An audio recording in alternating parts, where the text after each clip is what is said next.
I've trained clients to IFBB and Natural Pro Cards, from first show to pro. And in today's video, I want to talk about the importance of the eccentric phase of a repetition.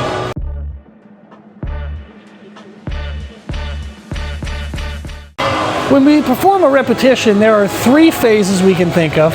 There's the concentric phase, is when the working muscle is contracting. We have the isometric phase, which we don't always do, but that would be when we hold the peak contraction and don't let the weight move the muscle. And then the third phase is the eccentric phase. That's when the working muscle is extending under weight load. Out of those three phases, the weakest phase is the concentric phase.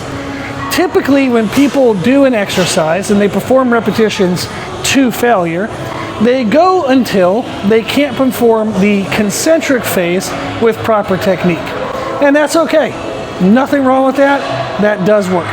However, if we want to emphasize extra stress into the muscle to hopefully elicit a better adaptation towards muscle growth, and this would be of the assumption that we have the proper nutrition, sleep, recovery, training program, all the other dynamics in place, we can move past concentric failure and move into an isometric or eccentric failure. One of the ways I like to do this is when I'm performing an exercise, I start with a controlled motion through all phases. I'll perform a controlled motion through the concentric phase.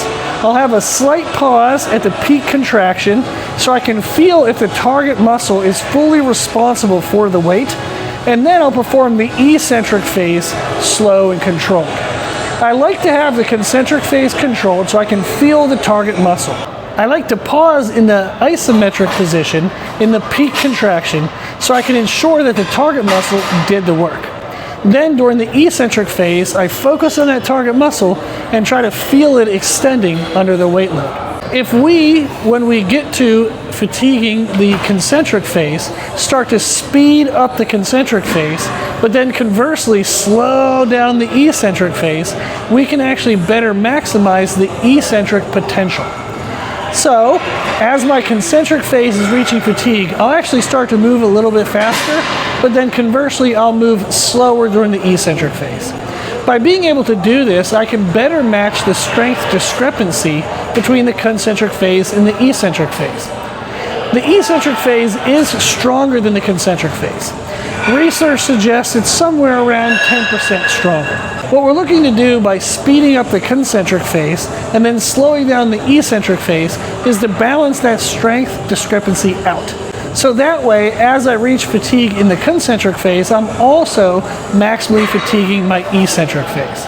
This is a subtle but very effective technique if you'd like to maximize the potential adaptation for your repetitions.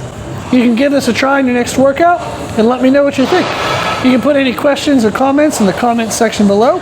If you want any more training information from us, you can check out our website at www.c3method.com. Okay, that's it. Thank you for watching.